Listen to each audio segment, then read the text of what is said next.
Alexandre no gol, Vandinho na direita, o William Rolim na zaga, o William Júnior primeiro volante, Piu segundo volante, meia, o Wallace, esquerda Alexandre, meia, o Wallace e o Breno no ataque, Isaac e Betinho. Jogo passado, 3 jogos, o Wallace. O Wallace foi parado hoje. Eu pedi ele pessoalmente, vamos lutar. Hoje é no meio. O meio hoje o Breno e o Wallace.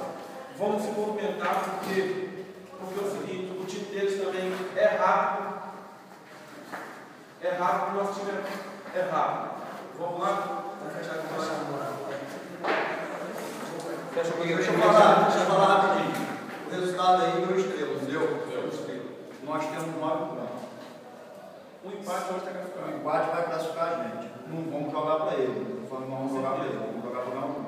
Porém, se a gente perder o jogo hoje, nós temos que fazer ponto contra o Estrela.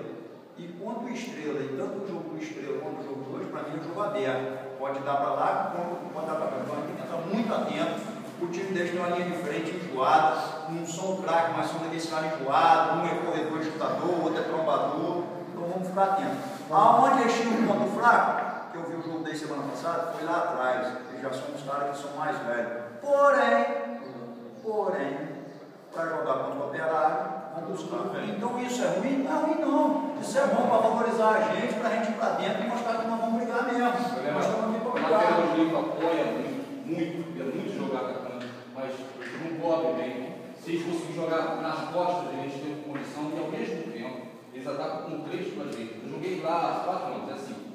Eles partem toda a bola baixa da direita, com 3 na direita. Inverte para puxar a marcação e na entrada da área inverte de novo. Então ele vai apoiar muito pela direita, o lateral vai subir toda hora. Não sei o que você acha, colocar alguém para jogar nas costas, ou segurar, ou ter a oportunidade de jogar. Ali na frente, Isaac e Betinho ali, ó. Os dois com o pé ali, meu irmão. Deu mole, deu muito vácuo, filho. Joga um de ponta esquerda lá, mano. Entendeu? Os dois Divide. Os dois meio da cabelo de área. A primeira e a segunda é nossa. Hoje o Piu segundo volante saindo pro jogo. Normalmente o Piu sai. Naturalmente, Vandinho na direita. O Piu sai toda hora no Vandinho, entendeu? Naturalmente no meio. Quem vai atuar?